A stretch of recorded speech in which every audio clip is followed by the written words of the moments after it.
Hello guys, ഞങ്ങൾ ഇതൊരു long trip പോവാണ് കേട്ടോ. എങ്ങോട്ടാന്നല്ലേ? പഞ്ചാബിലേക്കാണ്. കൂടെ വേറൊരു ഫാമിലിയും കൂടെ ഉണ്ട് കേട്ടോ. ഇവരായിട്ടോ ഞാൻ പറഞ്ഞ ഫാമിലി, അജിത്തേട്ടനും ഋഷേച്ചും. അപ്പം ഞങ്ങളിപ്പോൾ നേരെ പോകുന്നത് അമൃത്സറിലേക്കാണ്.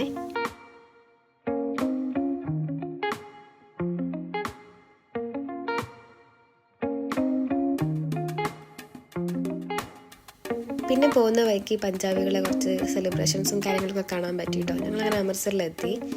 ഞങ്ങൾ നേരെ പോയത് വാഗാ ബോർഡറിലേക്കാണ് കേട്ടോ. ഇവിടെ ചെക്കിങ്ങും കാര്യങ്ങളൊക്കെ ഉണ്ടായിരുന്നു. പിന്നെ അത് കഴിഞ്ഞ് വണ്ടിയൊക്കെ പാർക്ക് ചെയ്തു. കുറച്ച് നടക്കാനുണ്ട്.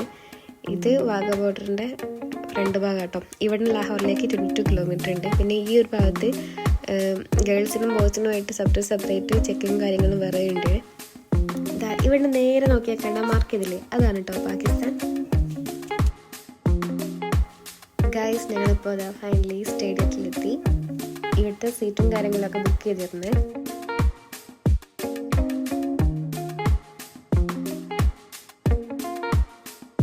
ഇവിടെ പരേഡ് കാണാൻ വന്ന നമ്മുടെ സൈഡിലെ ഗേൾസ് മൊത്തം ഭയങ്കര ആഘോഷമായി കേട്ടോ. പക്ഷെ പാകിസ്ഥാൻ സൈഡിൽ നോക്കി കഴിഞ്ഞാൽ അങ്ങനത്തെ ഒരു ആഘോഷമില്ല, ആവേശമില്ല.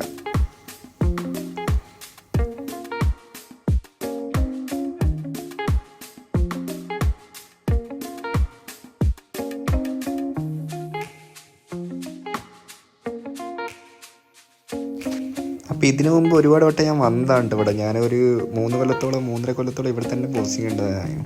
പക്ഷെ അന്ന് വന്നപ്പോൾ ഉണ്ടായിട്ടാലും കൂടുതൽ പ്രോഗ്രാം ഇന്ന് പെൺകുട്ടികളുടെ സൈഡിൽ നിന്ന് ഉണ്ടായിരിക്കുന്നത്. BSFൻ്റെ തന്നെ നാരിശക്തി എന്ന് പറഞ്ഞിട്ട്, അത് ഇപ്പോൾ പ്രധാനമന്ത്രി തന്നെ കുറച്ചൊരു 10 കീഴിൽ വന്നതാണ്. പക്ഷെ അത് അടിപൊളിയായി കേട്ടോ. പെൺകുട്ടികളെ ഒരുപാട് നേരത്തെ പ്രോഗ്രാം ഉണ്ടായിരുന്നു. ശരിക്കും നമ്മൾ അത്ഭുതപ്പെടുത്തിക്കൊണ്ടാണ് കിട്ടുക അവരെ പരേഡ്. ശരിക്കും ജെൻസിനെ തന്നെ സൈഡായിക്കൊണ്ടായിരുന്നു ലേഡീസ് ഈ പരേഡിലുണ്ടായിരുന്നു.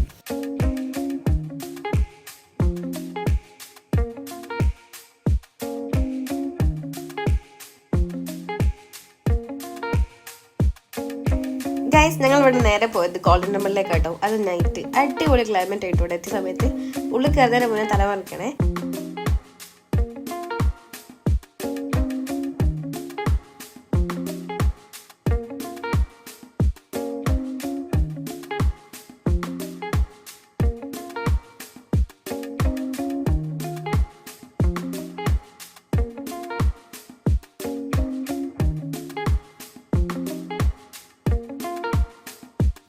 അപ്പോൾ രാത്രി തിരക്ക് കുറവായത് കൊണ്ടാണ് നമുക്ക് ഉള്ളിൽ കയറി നല്ലോണം പ്രാർത്ഥിക്കാൻ പറ്റിയിട്ടോ.